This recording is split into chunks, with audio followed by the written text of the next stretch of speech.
Hi viewers, welcome to Rising Talent YouTube channel.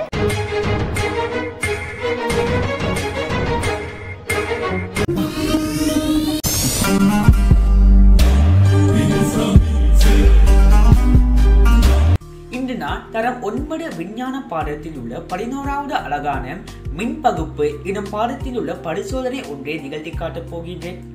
அந்த பரிசோதனையானது செப்பு sulphate கரைசல் மற்றும் அமிலம் துமிக்கப்பட்ட நீருக்கு முன்னே வழங்கும் போது கிடைக்கும் அவதானங்கள்.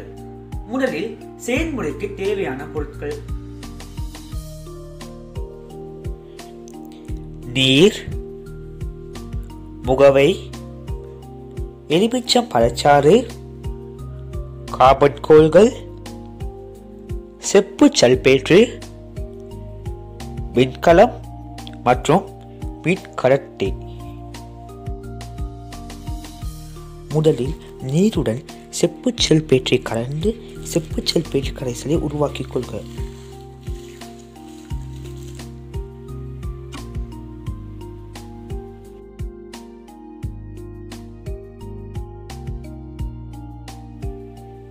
பின்னர் மின்கலத்துடன் மின்கடத்தியை இணைத்து மின்கலத்தின் இரு முனைகளிலும் கார்பன் கோல்களை பொடித்துக் கொள்க.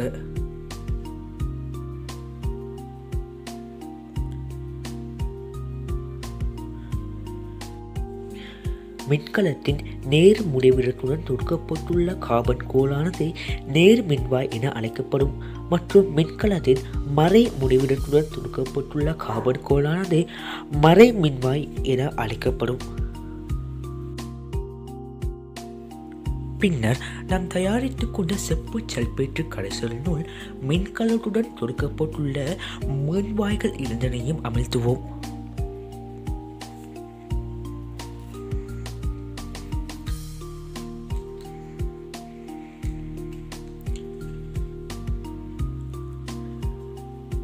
இதன்போது மின்கலத்தின் நேர் மின்வாயிலிருந்து வாயு குமிழ்கள் வெளியேறுவதனை இம்மால் அவதானிக்க கூடியதாக இருக்கும்.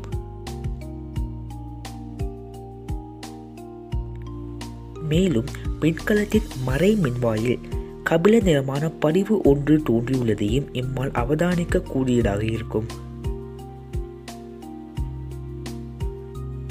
மின்கலத்தின் நேர் மின்வாயிலிருந்து ஆக்சிஜன் வாயுவானது வெளியேறும்.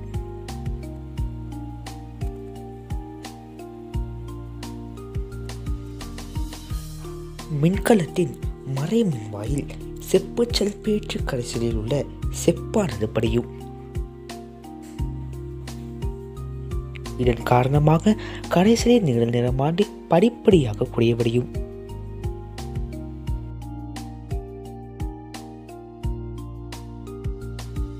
இங்கு செப்பு சல்பேட்டு கரைசலுக்கு முன்னே வழங்கும் போது அது அதனை விட எளிய பதார்த்தமாகிய செப்பு மற்றும் ஆக்சிஜனாக மாற்றமடைகின்றது. இது மின் பகுப்பு எனப்படும். அடுத்ததாக நீருக்கு முன்னே வழங்குவோம். முதலாவதாக நீருடன் அமிலம் சிறிதளவே கலந்து கொள்ளுங்கள். உங்களிடம் அமிலம் காணப்படாத விடத்தில் எலுமிச்சம் பழச்சாறை இதற்கு மாற்று பொருளாக பயன்படுத்திக் கொள்ளலாம். எலுமிச்சம் பழச்சாற்றில் அமிலம் அடங்கியுள்ளது. அடுத்ததாக நாம் ஏற்கனவே தயாரித்துக் கொண்ட மின்கலத்தின் மின்வாய்கள் இரண்டினையும் அமிலம் துமிக்கப்பட்ட நீரினுள் அமிழ்த்துவோம்.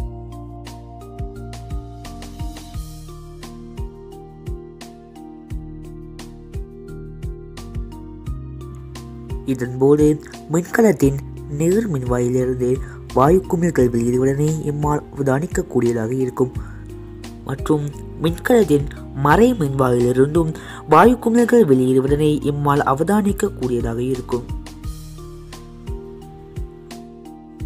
இங்கு மின்கலத்தின் நேர் மின்வாயிலிருந்து ஆக்சிஜன் வாயுவும் மின்கலத்தின் மறை மின்வாயிலிருந்து ஹைட்ரஜன் வாயுவும் வெளியேறுகிறது. இங்கு நீருக்கு முன்னே வழங்கும் போது அது அதனை விட எளிய பதார்த்தமாகிய ஹைட்ரஜன் மற்றும் ஆக்சிஜனாக பெருகியடைகிறது. இது மின் பகுப்பு என அழைக்கப்படும். இப்பரிசோதனைகளுக்கு அமைய மின் பகுப்பு என்றால் என்னவென்று பார்ப்போம். மின்பகுப்பொருளின் ஊடாக மின்னோட்டத்தை செலுத்தி அதனை ரசாயன மாற்றங்களுக்கு உட்படுத்துதல் மின்பகுப்பு என அழைக்கப்படும். எமது வீடியோக்களை தொடர்ச்சியாக காண சப்ஸ்கிரைப் செய்வதுடன் பக்கத்தில் உள்ள பெல் ஐக்கனையும் கிளிக் செய்யுங்கள்.